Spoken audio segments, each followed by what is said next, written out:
الحمد للہ رب العالمین والصلاة والسلام على سید الانبیاء والمرسلین وعلى آلہ واصحابہ اجمعین ومن تبعهم بإحسان إلى یوم الدین، اما بعد۔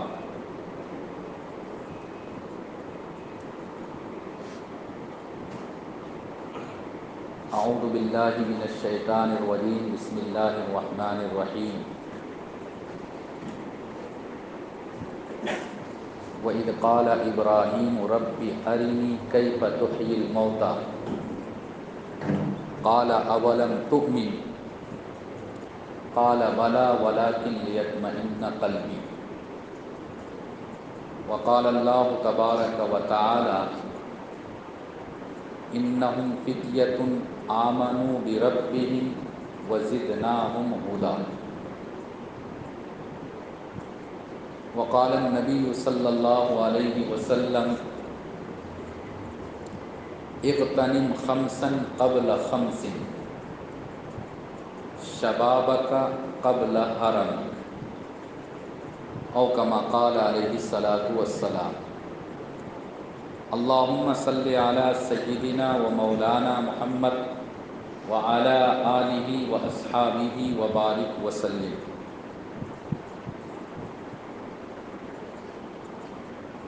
عصر کی نماز کے بعد سے لے کر مغرب تک کا وقت، یہ بڑا قیمتی وقت ہوتا ہے۔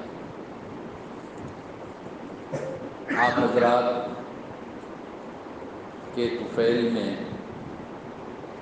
میں بھی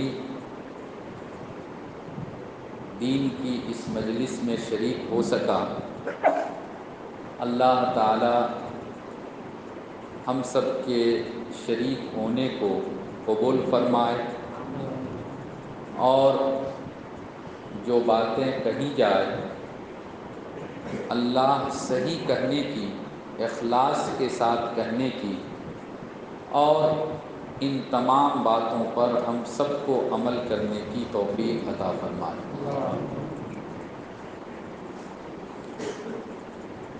سب سے پہلی بات تو یہ ہے کہ میں آپ سب کو دل سے مبارکبادی پیش کرتا ہوں کہ اپنا ایک خاص کورس کمپلیٹ کرنے کے بعد اور اس کے ٹیسٹ سے، ایگزام سے فارغ ہونے کے بعد آپ سب نے اللہ کے راستے میں نکلنے کا عزم کیا ہے، ارادہ کیا ہے۔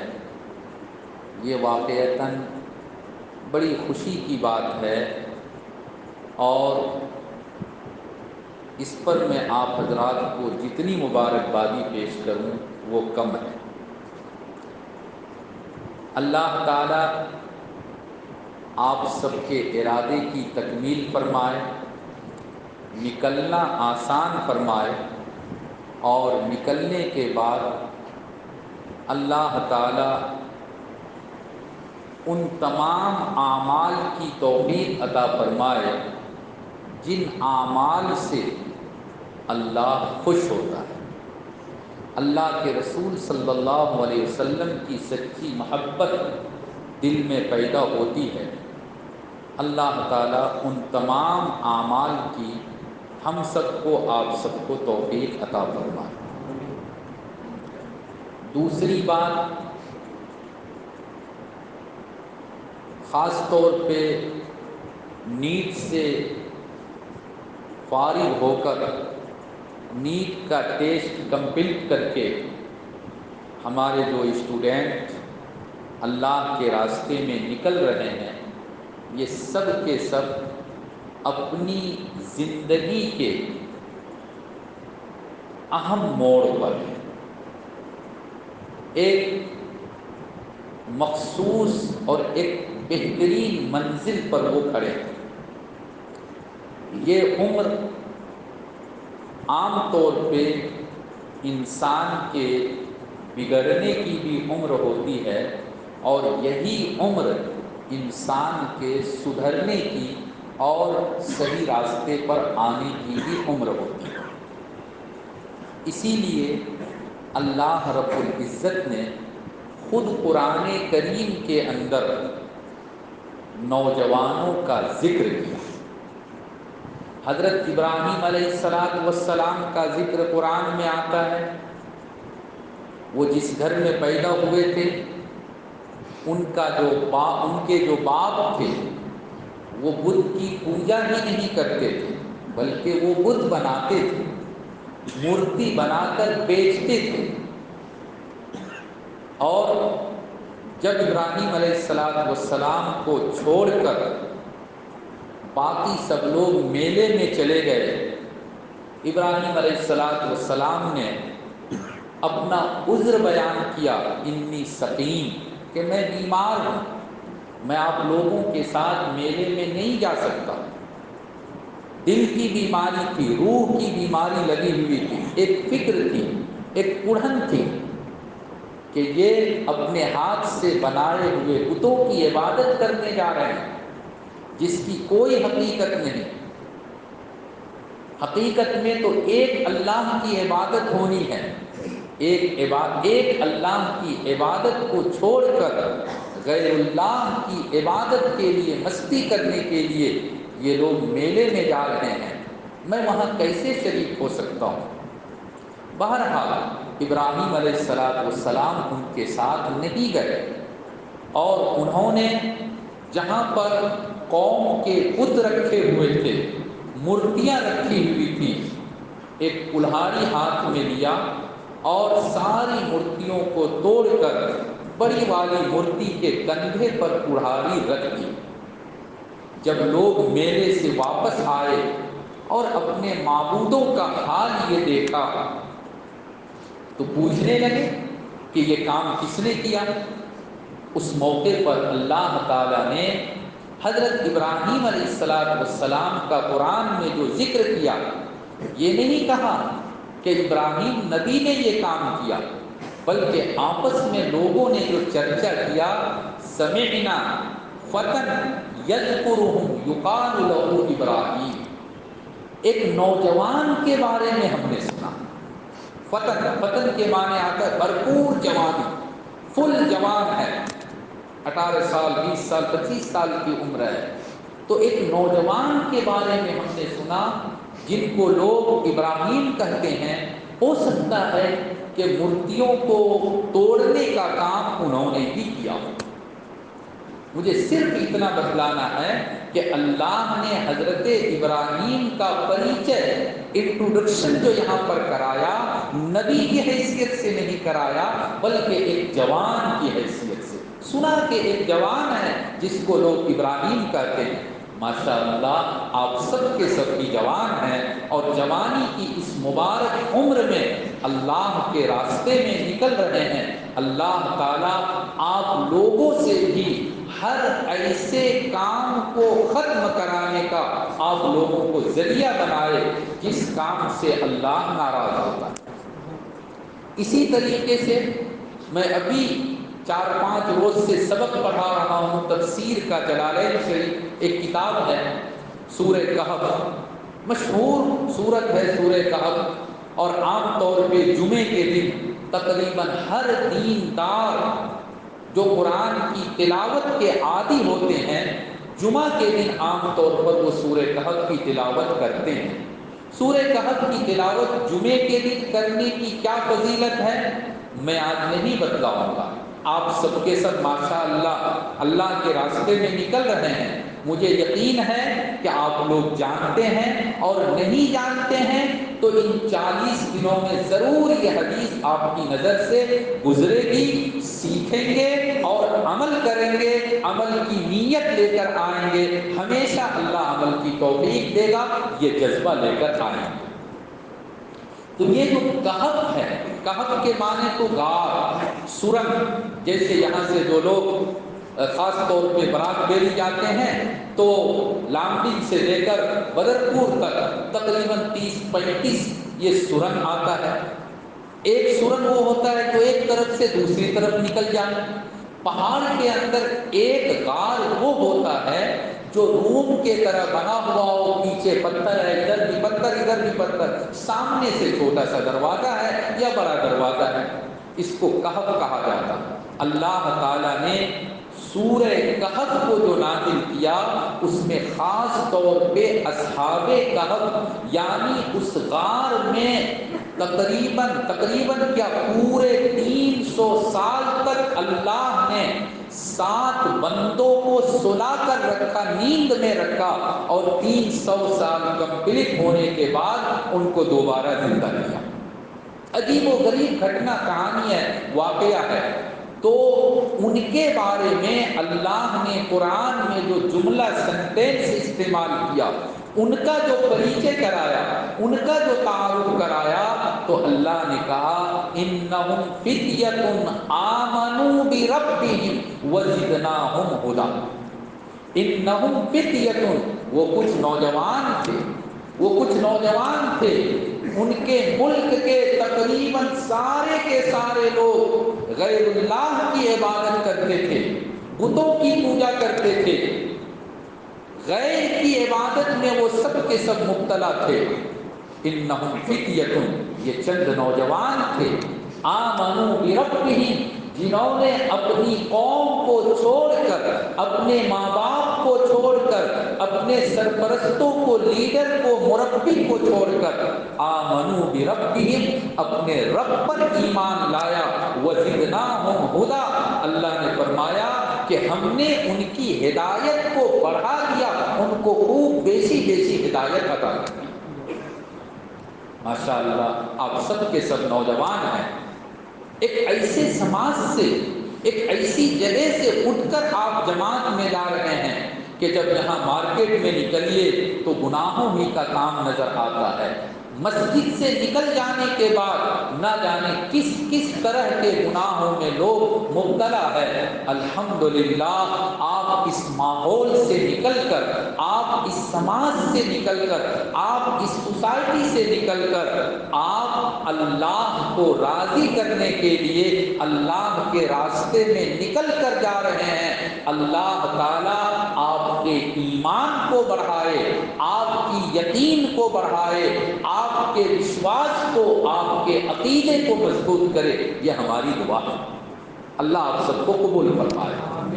اسی طریقے سے حدیث کے اندر اللہ کے رسول صلی اللہ علیہ وسلم نے نوجوانوں کی بڑی فضیلت بیان کی۔ ایک روایت ہے، بڑی مشہور روایت ہے، بڑی مشہور حدیث ہے کہ قیامت کے دن اللہ تعالیٰ 7 قسم کے لوگوں کو سایہ دے گا۔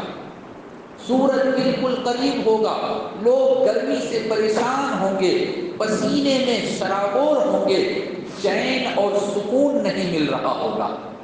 اس دن جب سب لوگ پریشان ہوں گے، 7 طرح کے، 7 قسم کے لوگوں کو اللہ کا سایہ، عرش کا سایہ نصیب ہوگا۔ ان میں سے ایک ہے شاب نشأ فی طاعت اللہ، شاب نشأ فی طاعت اللہ، وہ نوجوان جس نے اپنی زندگی اللہ کی عبادت میں گزاری تھی، جس نے اپنے آپ کو اللہ کے کام کے لیے وقف کر دیا تھا، جو اللہ کے لیے جیتا تھا اور اللہ ہی کے لیے زندگی گزارتا تھا۔ اذان ہوئی، اپنا کام بند اور جا کر مسجد میں حاضر۔ اذان ہوئی، اگر اس کے سامنے کوئی بھی دنیا کا کام ہوتا، جلدی جلدی فارغ ہو کر اور فوراً وہ اللہ کے لیے مسجد میں پہنچ جاتے تھے۔ کوئی دین کا تقاضا آیا، دینی تقاضے کو پورا کرنے کے لیے دنیاوی ضرورت کو چھوڑ کر اور فوراً حاضر ہو جاتے تھے۔ میں دیکھتا ہوں بہت سارے ڈاکٹرز کو، میں دیکھتا ہوں، میں نے خود دیکھا الحمدللہ کہ جب وہ ڈاکٹر بننے کے زمانے میں اگر انہوں نے اللہ کے راستے میں اپنا وقت لگا دیا تو ان کے اندر جو دین کا ایک جذبہ، ایک تڑپ پیدا ہوتی ہے، پھر اس کے بعد ان کے پاس جو پیشنٹ آتا ہے، جو مریض آتا ہے، وہ ٹریٹمنٹ کرتا ہے، علاج کرتا ہے، صرف پیسہ کمانے کے لیے نہیں بلکہ خدمت خلق کے لیے، کہ اللہ تعالیٰ میرے ذریعے سے اگر اس کو شفا دے دے، شفا دینے والی ذات تو اللہ کی ہے، اللہ هو الشافی، اللہ ہی شفا دینے والا ہے، اللہ ہی صحیح کرنے والا ہے۔ اب اگر اللہ نے مجھ کو ذریعہ بنا لیا اور اللہ نے مجھ سے ان کا علاج، کامیاب علاج کروا دیا، تو جو کام اللہ کا تھا گویا کہ اللہ اپنا کام میرے ذریعے سے کرا رہا۔ جیسے ہم لوگ فضیلت بیان کرتے ہیں، اللہ نے کہا کہ ہم نے قرآن کو نازل کیا اور ہم قرآن کی حفاظت کریں گے، ہم قرآن کی حفاظت کریں گے۔ اللہ کو آسمان سے اتر کر یہاں قرآن کی حفاظت کے لیے نہیں آتا، ایسا نہیں کہ اللہ یہاں اتر کے آ گیا اور قرآن کی حفاظت خود اللہ کر رہا ہے، بلکہ قرآن کی حفاظت کے لیے اللہ نے اپنے کچھ بندوں کو پیدا کر دیا۔ بچے مدرسے میں حفظ کرتے ہیں، اس کے بعد عالم بنتے ہیں، قرآن کے الفاظ کو، ورڈ کو، لفظ کو، حروف کو وہ محفوظ کرتے ہیں، ان کی حفاظت کرتے ہیں۔ قرآن کے ٹرانسلیشن یعنی ترجمے کی حفاظت، تفسیر کی حفاظت، جو کام اللہ کا تھا وہ کام اللہ اپنے ان بندوں سے لے رہا ہے، اس لیے ان کی بڑی فضیلت بیان کی جاتی ہے۔ اب میرے عزیز بچوں اور میرے نوجوان ساتھیوں، آپ سب کے سب ڈاکٹر بننے والے ہیں، آپ سب کے سب ڈاکٹر پڑھنے کے لیے جانے والے ہیں، آپ ڈاکٹر بننے والے ہیں۔ ذرا اس کو سوچئے کہ شفا دینے والی ذات اللہ کی ہے، اللہ دنیا میں آ کر پیشن نہیں لکھتا ہے، اللہ آ کر کسی کو اوشد میڈیسن نہیں دیتا ہے، بلکہ شفا کے لیے اللہ نے آپ کو اپنے کام میں لگا دیا۔ جو کام اللہ نے اپنے ذمے لے رکھا تھا اس کام کے لیے آپ سب کو سلیکٹ کر دیا۔ اس لیے میں کہتا ہوں، اللہ کے گھر میں بیٹھ کر کہتا ہوں، ایک حافظ اگر اللہ کا کام کرتا ہے، ایک عالم اگر اللہ کا کام کرتا ہے، تو ایک ڈاکٹر بھی اللہ کا کام کرتا ہے، ایک ڈاکٹر بھی اللہ کا کام کرتا ہے۔ بس اپنی نیت کو بدل لیجیے، اپنی نیت کو صحیح کر دیا جائے۔ کچھ لوگ ہیں ڈاکٹر بنتے ہیں اور اس کی نظر صرف اور صرف پیسے پر ہوتی ہے، مریض چاہے مر جائے یا کچھ ہو جائے، ہمارا بل بننا ہے، لمبا لمبا بل بننا ہے۔ خدمت خلق سے خدا ملتا ہے۔ بڑے بزرگ نے کہا کہ اللہ کو پانے کے لیے، اللہ کیسے ہم کو مل جائے، اللہ کو پانے کے لیے بے شمار طریقے ہیں، بہت سارے طریقے ہیں، لیکن سب سے آسان طریقہ اللہ کو پانے کا یہ ہے کہ اللہ کے مخلوق کی یعنی اللہ کے بندوں کی خدمت کی جائے۔ جو لوگ اللہ کے بندوں کی خدمت کرتے ہیں آسانی سے ان کو اللہ مل جاتا ہے، اللہ مل جاتا ہے۔ اسی طریقے سے ایک روایت میں نوجوانوں کی فضیلت کو بیان کرتے ہوئے اللہ کے رسول صلی اللہ علیہ وسلم نے ارشاد فرمایا، اغتنم خمسا قبل خمس، 5 چیزوں کو 5 چیز سے پہلے غنیمت جانو۔ ان 5 چیزوں میں سے ایک چیز جو مجھے ابھی بیان کرنا ہے، آپ صلی اللہ علیہ وسلم نے فرمایا، شبابک قبل حرمک، اپنی جوانی کو غنیمت سمجھو بڑھاپا کے آنے سے پہلے۔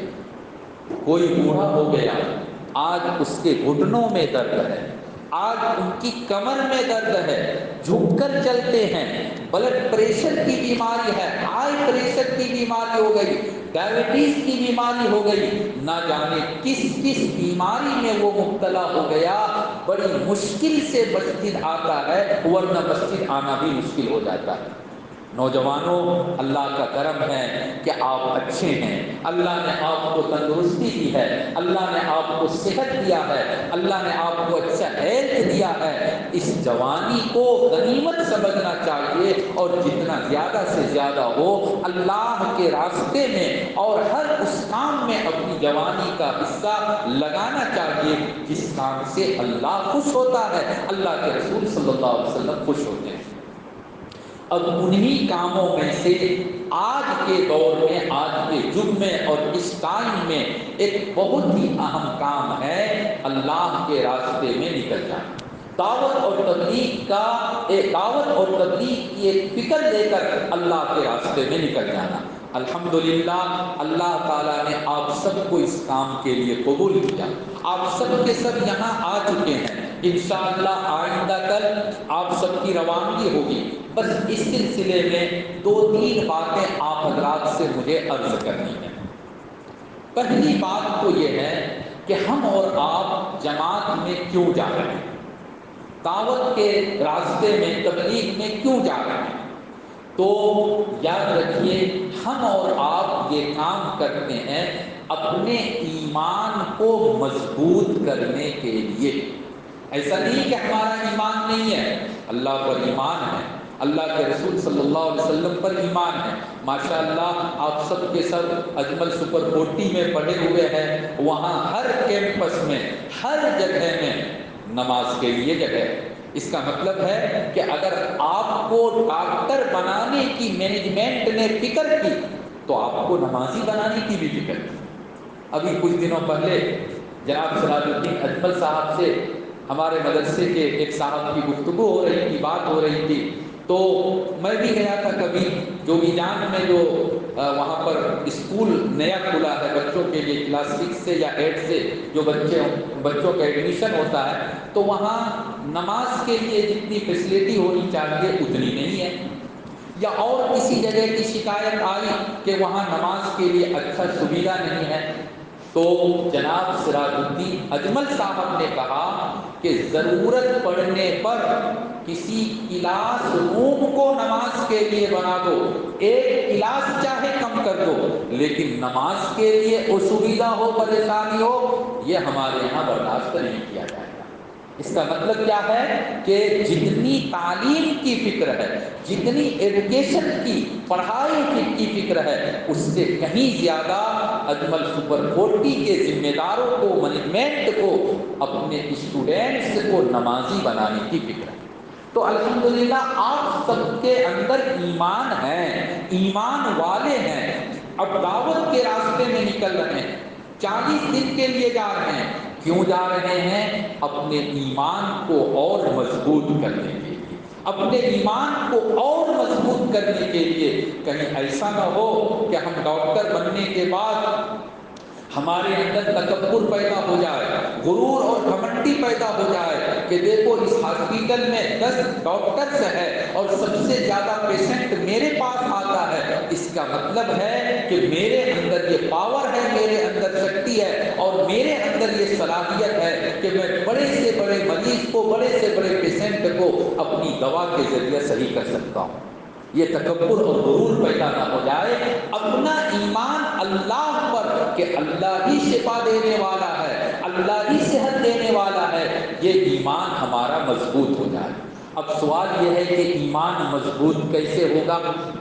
ایمان مضبوط کیسے ہوگا؟ تو ایمان کو مضبوط بنانے کے مختلف طریقے ہیں، ان میں سے ایک طریقہ قرآن کریم کی ایک آیت کا چھوٹا سا ٹکڑا میں نے آپ حضرات کے سامنے پڑھا۔ نبیوں میں بڑے بڑے جو انبیاء کرام ہیں، ان میں ایک نام حضرت ابراہیم علیہ السلام کا بھی ہے۔ ابھی کچھ دیر پہلے میں نے بتلایا ابراہیم علیہ السلام بڑے نبی تھے۔ ایک مرتبہ انہوں نے اللہ سے کہا ربی ارنی کیف تحیی الموتیٰ، اے اللہ میں یہ دیکھنا چاہتا ہوں کہ مرنے کے بعد آپ سب مخلوق کو دوبارہ زندہ کریں گے، جتنے جیو جنتو ہیں، انسان غیر انسان، مرنے کے بعد آپ سب کو دوبارہ زندہ کریں گے۔ کیف تحیی الموتیٰ، کیسے آپ زندہ کریں گے؟ ذرا میں یہ دیکھنا چاہتا ہوں۔ اللہ نے کہا اولم تؤمن، اے ابراہیم کیا تم کو ایمان نہیں ہے کہ میں مرنے کے بعد زندہ کر سکتا ہوں؟ میرے اندر یہ شکتی اور پاور ہے کہ موت دے دوں اور موت دینے کے بعد دوبارہ زندہ کر دوں۔ کیا تم کو اس پر وشواس نہیں ہے، اس پر یقین نہیں ہے؟ حضرت ابراہیم علیہ السلام نبی تھے، ہم لوگوں کو وشواس ہے۔ آمنت باللہ و ملائکتہ، اخیر میں جا کے کہتے ہیں والبعث بعد الموت، ہم نے ایمان لایا کہ اللہ تعالی مرنے کے بعد دوبارہ زندہ کرے گا۔ بالکل اس پر ایمان ہے، جس کا ایمان نہیں ہوگا وہ مسلمان ہو ہی نہیں سکتا، وہ تو نبی تھے۔ حضرت ابراہیم علیہ السلام نے کہا بلا، اے اللہ اس پر ایمان ہے، جب ایمان ہے تو تم کیوں یہ کوشچن کر رہے ہو، کیوں پوچھ رہے ہو؟ حضرت ابراہیم نے کہا وَلَٰكِن لِيَطْمَئِنَّ قَلْبِي، اپنے دل کو مطمئن کرنے کے لیے آپ مردوں کو زندہ تو کریں گے، لیکن کیسے کریں گے؟ ہم اپنی آنکھ سے دیکھیں گے تو ہمارا دل مطمئن ہو جائے گا۔ جیسے مثال کے طور پہ آپ ڈاکٹرز بننے والے ہیں، یہاں ہمارے ڈاکٹر صاحب بھی موجود ہیں، ان کے پاس پیشنٹ آتے ہیں، دوائی دیتے ہیں، اور ہم نے یہ دیکھ لیا کہ ڈاکٹر نے ایک پیشنٹ کا علاج کیا اور ماشاءاللہ وہ صحیح ہو گیا۔ کبھی کبھی دل میں یہ آتا ہے کہ ڈاکٹر صاحب نے جو ان کو سلائن چڑھایا تھا کیسے چڑھایا، ڈاکٹر صاحب نے جو کچھ ان کے ساتھ کیا کیسے کیا، اپنی آنکھ سے دیکھ لیں گے تو ذرا یقین ہمارا پختہ اور مضبوط ہو جائے گا۔ حضرت ابراہیم علیہ السلام نے کہا کہ اللہ اس پر ہمارا ایمان ہے، لیکن ہم چاہتے ہیں کہ اپنی آنکھ سے دیکھ لے، اس کے بعد ہمارا ایمان تھوڑا مضبوط ہو جائے گا، دل کو اطمینان حاصل ہو جائے گا۔ اللہ تعالیٰ نے عجیب طریقہ بتلایا، قرآن میں آیا ہے، میں اپنی طرف سے نہیں کر رہا۔ اللہ نے کہا کہ تم 4 پرندہ 4 پاکی لے لو اور 4 پاکی کو لے کر اس کو سکھاؤ، جیسے طوطا کو سکھاتا ہے ایسے ہی سکھاؤ، بلانے سے آئے بھگانے سے بھاگ جائے، اور اس کے بعد سب کو ذبح کر دو۔ بات میں مختصر کر رہا ہوں، ذبح کر دو۔ ذبح کرنے کے بعد اس کا جو میٹ ہوگا، مانسو اور گوشت ہوگا، سب کو مکس کر دو۔ مکس کرنے کے بعد یہاں کچھ پہاڑ ہے، تھوڑا سا حصہ اس پہاڑ پر، اس پہاڑ پر، اس پہاڑ پر، اس پہاڑ پر رکھ دو، اور اس کے بعد تم اس پاکی کا، اس پرندے کا نام لے کر بلاؤ۔ وہ جو 4 پاکی دیا تھا تو تم نام لے کر بلاؤ، اے امک پاکی میرے پاس آ جاؤ، اے فلاں پرندہ میرے پاس آ جاؤ۔ تو اس پاکی کا، اس پرندے کا گوشت کا ایک ٹکڑا یہاں ہے، ایک وہاں ہے، ایک وہاں ہے، ایک وہاں، مکس کر دیا تھا۔ تو کیا ہوگا، وہ گوشت وہاں گیا، وہ وہاں گیا، وہ وہاں گیا، اور جوائنٹ ہو گیا۔ جوائنٹ ہونے کے بعد وہ بالکل پاکی جیسا زندہ کا ویسا تیار ہو گیا۔ ابراہیم علیہ السلام نے ایسا سارا کام کیا، اور پھر اس کے بعد پاکی کو اپنے پاس بلایا۔ یأتینک سعیا، قرآن نے کہا وہ اڑ کر نہیں آئے گا، اڑ کر آئے گا تو ہو سکتا ہے کہ تم کو ڈاؤٹ ہو جائے کہ میرا پاکی آیا یا کوئی دوسرا پاکی آ گیا، وہی والا پرندہ آیا یا کوئی دوسرا پرندہ آ گیا۔ وہ اڑ کر نہیں آئے گا، وہ چل کر آئے گا، دوڑ کر تمہارے پاس آئے گا۔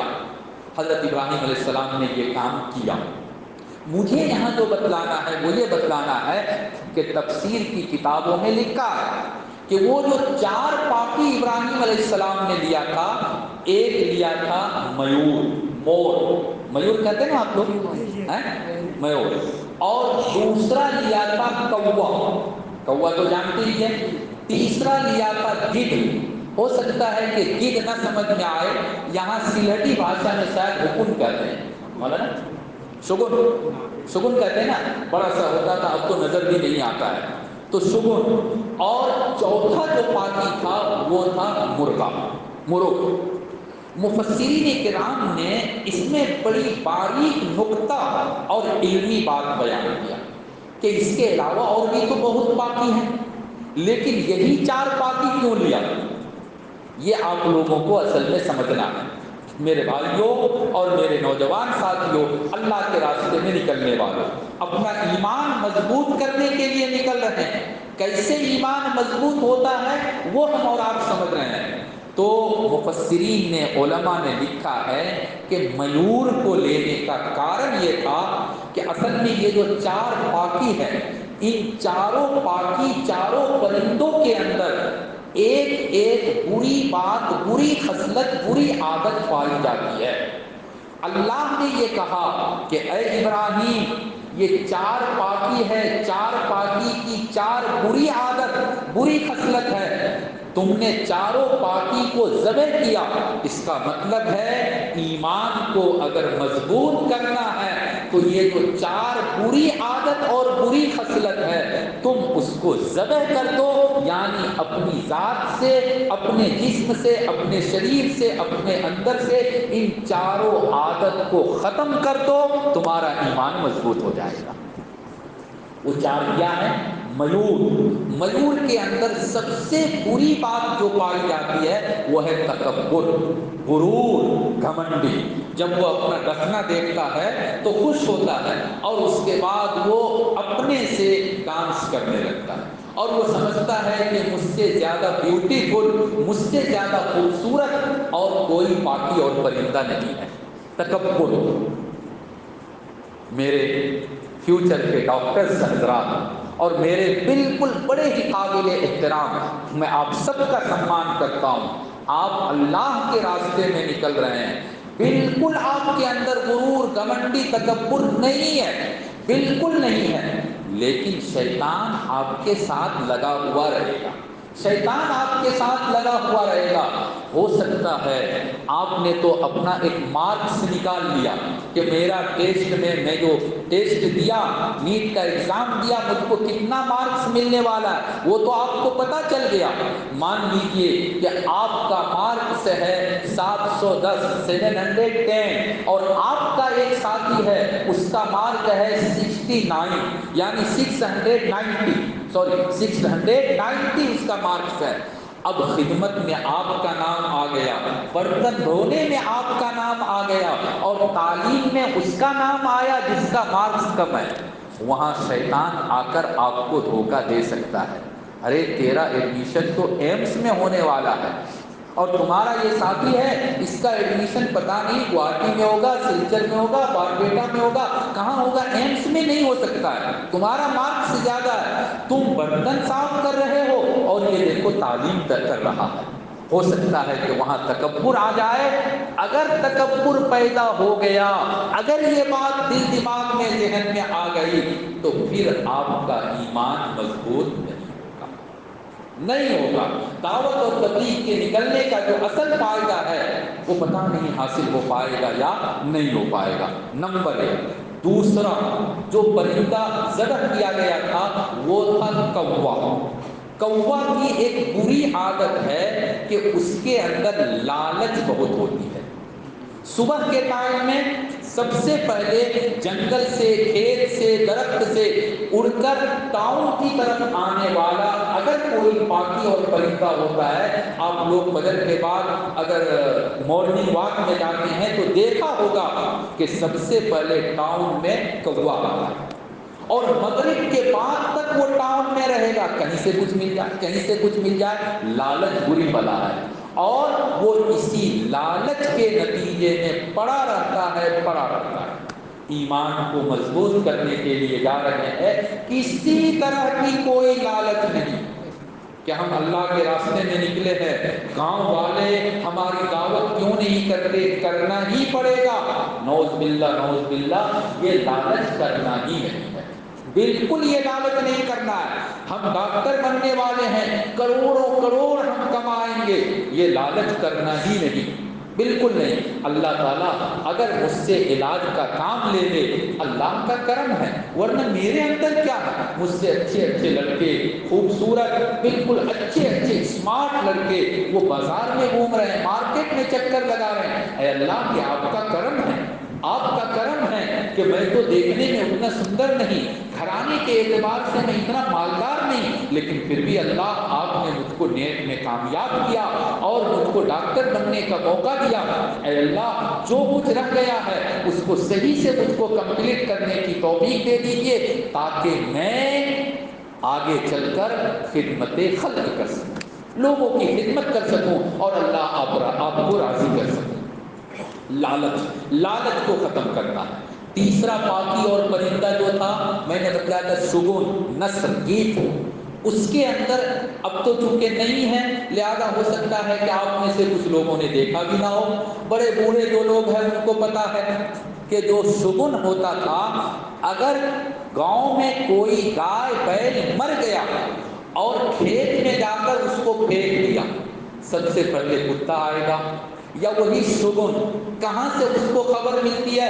اڑ کر وہ آ جاتا ہے، اور ایک اگر آ گیا تو چاہے وہ پورا کھا سکے یا نہ کھا سکے، دوسرے کو وہاں آنے نہیں دے گا۔ یعنی وہ پیٹو ہوتا ہے، اس کا پیٹ بھرتا ہی نہیں، وہ اتنا کھاتا ہے کہ زیادہ سے زیادہ کھانا بھی ہو تو دوسرے کو اس میں شریک نہیں ہونے دینا چاہتا ہے۔ تو آپ لوگ اللہ کے راستے میں جا رہے ہیں، اللہ کے راستے میں جا رہے ہیں، ایمان کو مضبوط کرنے کے لیے جا رہے ہیں، اتنا نہ کھایا جائے کہ اب کھٹی ڈکار آ رہی ہے، اتنا کھا لیا اٹھنے کا من ہی نہیں کر رہا ہے، تہجد کے لیے اٹھنے کا دل نہیں چاہ رہا ہے، تعلیم میں بیٹھنے کا من نہیں کر رہا ہے، پیٹ گڑ گڑ کر رہا ہے، ایسا نہیں ہونا چاہیے۔ ویسے حضرت مولانا شیخ زکریا صاحب رحمۃ اللہ علیہ نے لکھا ہے فضائل اعمال میں، فضائل رمضان کے اندر لکھا کہ جو اسٹوڈنٹس ہوتے ہیں، جو کام کرنے والے ہوتے ہیں، وہ اگر تھوڑا سا زیادہ کھا لے تو برا نہیں، لیکن تھوڑا سا زیادہ کھا لیا جائے، اتنا نہ کھایا جائے کہ اب ہضم ہی نہیں ہو رہا ہے، بار بار لیٹرین کے لیے جانا پڑ رہا ہے، بالکل کنٹرول کے ساتھ زندگی گزارنا ہے۔ اور یہ کرنے کی ضرورت نہیں، آپ سب تو اسی ڈپارٹمنٹ کے لوگ، اسی ڈپارٹمنٹ کے لوگوں کو کتنا کھانا ہے، پیٹ میں کتنی جگہ رہنی دینی ہے، لیکن اس سے ایک بات تو ضرور سمجھ میں آئی کہ میڈیکل ڈپارٹمنٹ کی یہ بات شریعت سے، قرآن اور حدیث سے بھی مل گئی کہ کم کھائیں گے صحت بھی اچھی رہے گی اور ایمان بھی مضبوط ہوگا۔ ایمان چوتھا پاکی اور پرندہ جس کو ذبح کیا تھا وہ پاکی اور پرندہ تھا مرغا۔ اس کی جو بری عادت ہے یہ کہنے کی ضرورت نہیں، پورے محلے میں اگر 10-20 مرغی ہے انڈا دینے والی اور ایک مرغا ہے تو 20 مرغی کے لیے ایک مرغا کافی، کبھی اس کے پیچھے دوڑ رہا ہے، کبھی اس کے پیچھے دوڑ رہا ہے، کبھی اس کے پیچھے دوڑ رہا ہے۔ میرے نوجوان بھائیوں، ساتھیوں، پیارے اسٹوڈنٹس، آپ کی عمر جوانی کی عمر ہے، آپ جگہ جگہ پر جماعت میں جائیں گے، محلوں میں آپ کا چلنا پھرنا ہوگا، ممکن ہے کہ ایسے ٹاؤن میں آپ لوگوں کو بھی جانا پڑے جہاں بے پردگی ہو۔ اب وہاں جا کر اپنے آپ کو کنٹرول کرنا، اپنے نفس کو کنٹرول میں رکھنا، غیر عورت کی طرف، کسی دوسری لڑکی کی طرف اپنی نگاہ کو نہ اٹھانا، یہ آپ کا کمال ہوگا، یہ آپ کا کمال ہوگا۔ ایسا اگر آپ کر لیتے ہیں، خواہش کو دبا لیتے ہیں، ذبح کر دیتے ہیں، پاکیزگی والی زندگی اگر گزار دیتے ہیں تو آپ کا دعوت و تبلیغ میں نکلنا کامیاب اور آپ پکے مومن ہو کر اپنے ایمان کو مضبوط کر کے لوٹ کر آئیں گے، انشاءاللہ ہوگا، انشاءاللہ ہوگا۔ اب آخری بات یہ ہے کہ دعوت اور تبلیغ کا نام ہی ہوتا ہے اپنی جان، اپنا مال، اپنا وقت، سب کچھ اپنا، یعنی قربانی دینا ہے۔ قربانی سے ایمان مضبوط ہوگا، قربانی سے ہمارا اور آپ کا ایمان بنے گا۔ صحابہ کرام نے قربانی دی، ایمان مضبوط ہوا، اور انہی حضرات کی قربانیوں کا نتیجہ ہے کہ آج تک ایمان والے دنیا میں ہیں اور قیامت تک ایمان والے دنیا میں رہیں گے۔ انہی کے نقش قدم پر چلتے ہوئے نظام الدین کے اکابرین نے، حضرت مولانا الیاس صاحب رحمۃ اللہ علیہ، دارالدیوبند کے علماء، مدارس سہارنپور کے علماء، ان حضرات نے قربانی کا جذبہ اپنے اندر پیدا کیا اور قربانی دینا انہوں نے سیکھا، ہر راستے میں قربانی دی۔ اس کے بعد اللہ نے فتوحات کا دروازہ کھولا، اللہ نے دنیا اس کے لیے کھول دیا۔ آپ حضرات اللہ کے چلہ کے لیے جا رہے ہیں۔ چلہ کا مطلب ہوتا ہے 40 دن۔ آج مئی کی کتنی تاریخ ہے؟ 11 ہے۔ آپ اگر کل نکل کر یہاں پہنچے ہوں گے تو 10 کو آئے، 10 سے حساب شروع ہو گیا۔ 40 دن کا مطلب یہ ہوگا کہ 10 کو اگر نکل کر جا رہے ہیں تو یہ مہینہ 31 ڈیز کا ہے۔ 19 جون کو جا کر آپ کا چلہ پورا ہوگا۔ 19 جون کو جا کر آپ کا چلہ پورا ہوگا۔ اللہ کرے کہ اللہ کے راستے میں رہتے ہوئے آپ کا ریزلٹ تو آپ کو معلوم ہو گیا، لیکن بہرحال سرکاری طور پر، گورنمنٹ کے طور پر وہ ریزلٹ اللہ کے راستے میں رہتے ہوئے نکل جائے اور اصلی خوشخبری اللہ کے راستے میں رہتے ہوئے آپ لوگوں کو مل جائے۔ آپ جا رہے ہیں اللہ کے راستے میں۔ 17 جون کو بقرعید ہے۔ 17 جون کو بقرعید ہے۔ اب تک اگر 22 ایئرس ہے، 25 ایئرس ہے آپ لوگوں کی لائف اور زندگی، ہمیشہ اپنے پریوار کے ساتھ، اپنے ماں باپ کے ساتھ، بھائی بہن کے ساتھ مل کر اور قربانی کے عید میں آپ نے خوشی منائی، ہمیشہ گھر میں رہے۔ اس مرتبہ اللہ کے راستے میں نکل کر جا رہے ہیں میرے پیارے بھائیوں، میرے نوجوان ساتھیوں، اور میں نے پہلے ہی کہہ دیا، بڑے ہی احترام اور سمان کے لائق فیوچر کے میرے ڈاکٹر حضرات، اللہ کے واسطے ابھی سے پکا ارادہ کر کے جائیے کہ انشاءاللہ اس مرتبہ ہم قربانی گھر میں نہیں، عید قربانی کی عید، بقرعید، عید الاضحیٰ گھر میں نہیں، اللہ کے راستے میں منائیں گے۔ اور آپ لوگوں نے یقیناً پڑھ لیا، سن لیا، پڑھیں گے، بار بار سنیں گے، بیان بھی کریں گے کہ اللہ کے راستے میں اگر کوئی عمل کیا جائے اور وہی عمل اگر گھر میں کیا جائے، گھر میں ایک مرتبہ کرو گے 1 کا ثواب ملے گا، 10 کا ثواب ملے گا۔ اللہ کے راستے میں نکل کر اگر وہی عمل، وہی عبادت کرو گے تو کئی لاکھ گنا بیشی ثواب ملے گا۔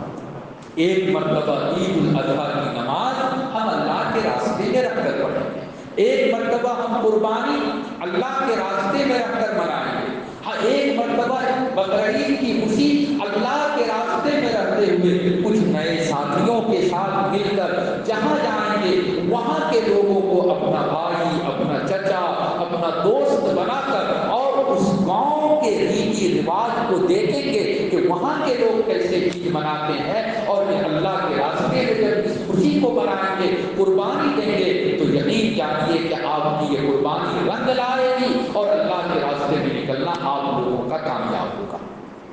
بالکل ابھی سے ذہن بنا کر یہاں سے جائیے کہ پورے 40 دن، اس لیے کہ 40 دن اس کی ایک بڑی اہمیت ہے، اس کی بڑی خصوصیت ہے۔ بہت سارا کام ہے جو 40 دن کرنے کے بعد کمپلیٹ ہوتا ہے۔ ایک حدیث میں آیا کہ 40 دن تک تکبیر اولیٰ کے ساتھ اگر کوئی نماز پڑھ لے تو اللہ کے رسول صلی اللہ علیہ وسلم نے فرمایا کہ وہ جنتی ہے، وہ جنتی ہے۔ 40 دن تک اگر کوئی تکبیر اولیٰ کے ساتھ نماز پڑھے، جب آپ حضرات جماعت میں جا رہے ہیں تو کوئی بھی نماز جماعت سے نہیں چھوٹے گی، بالکل تکبیر اولیٰ کے ساتھ پڑھیں گے۔ اور اگر لوٹ کر آ گئے 40 دن سے پہلے، اللہ نہ کرے تکبیر اولیٰ فوت ہو گئی، تو آپ نے 35 ڈیز تکبیر اولیٰ کے ساتھ نماز پڑھی اور بعد میں جا کر یہ مس ہو گیا۔ ایک فضیلت جو حاصل ہونے والی تھی، حاصل ہوتے رہے۔ اس لیے یہاں سے ذہن بنا کر جائیے۔ ایک آخری بات 2-3 منٹ کے اندر امام صاحب بول کر گئے کہ 5:30 پر ختم کر دیں گے تو اچھا ہے۔ تو آخری بات، آج کل کا جو سچویشن ہے، ملک کے جو حالات ہیں، یہ بتانے کی ضرورت نہیں۔ آپ سفر میں جا رہے ہیں، لمبا سفر ہے، اور وہ بھی اول اسم سے آپ لوگوں کا ٹکٹ ہے، جیسا کہ مجھے خبر ملی، بہت گھوم کر وہ دلی پہنچتی ہے، بہت گھوم کر دلی پہنچتی ہے۔ سفر میں بالکل احتیاط کے ساتھ جائیے گا۔ نماز اپنی سیٹ پر بیٹھ کر پڑھ لیجیے۔ اگر 6 سیٹ پورا کیبن اپنا ہے اور کوئی وقت ایسا ہے وہاں پر آس پاس کے لوگوں سے دوستی کر کے کھڑا ہو کر پڑھ سکتے ہیں، کوشش کیجیے ایک ایک کر کے پڑھ لیں۔ وہ بیچ میں جو راستہ ہوتا ہے آنے جانے والا، جماعت کے ساتھ نماز پڑھیں گے اور بیچ کے راستے کو گھیر لیں گے، اللہ کے واسطے ایسا نہ کیجیے گا، اللہ کے واسطے ایسا نہ کیجیے گا، کہیں ایسا نہ ہو لینی کی دینی پڑ جائے۔ آپ حضرات سب کے سب نوجوان ہیں، کسی نے ویڈیو بنا کر وائرل کر دیا اور آپ بھی جذبات میں آ گئے اور خدا نخواستہ کوئی دوسری صورت اختیار کر لے، لہذا اپنی نماز بالکل یا تو چھ سیٹ کا پورا کیبن اپنا ہے، ایک ایک کر کے نماز پڑھ لیجیے اس کے اندر، ہاں، یا سائڈ والی سیٹ پر بیٹھ کر نماز پڑھ لیجیے، ضرورت پڑے بعد میں جا کر اس کو دوہرا لیجیے گا، پھر سے پڑھ لیجیے گا، لیکن بہت ہی احتیاط کے ساتھ، بہت ہی احتیاط کے ساتھ سفر کیجیے گا۔ اللہ تعالیٰ آپ سب کے نکلنے کو قبول فرمائے اور اللہ تعالیٰ ہم سب کے ایمان کو مضبوط بنائے۔ جن حضرات نے آپ سب کے نکلنے کے لیے رات دن کی کوشش کی، جس ادارے میں، جس اسکول میں اور جہاں رہ کر آپ نے نیٹ کی تیاری کی اور یہاں تک پہنچے، اللہ تعالیٰ اس ادارے کو، ادارے کے مینجمنٹ کو اور جو حضرات بھی نیکی کے کام میں کسی طرح سے شریک ہوتے ہیں، اللہ تعالیٰ سب کو اپنی مرضیات پر چلنے کی توفیق عطا فرمائے۔ وآخر دعوانا ان الحمد للہ رب العالمین۔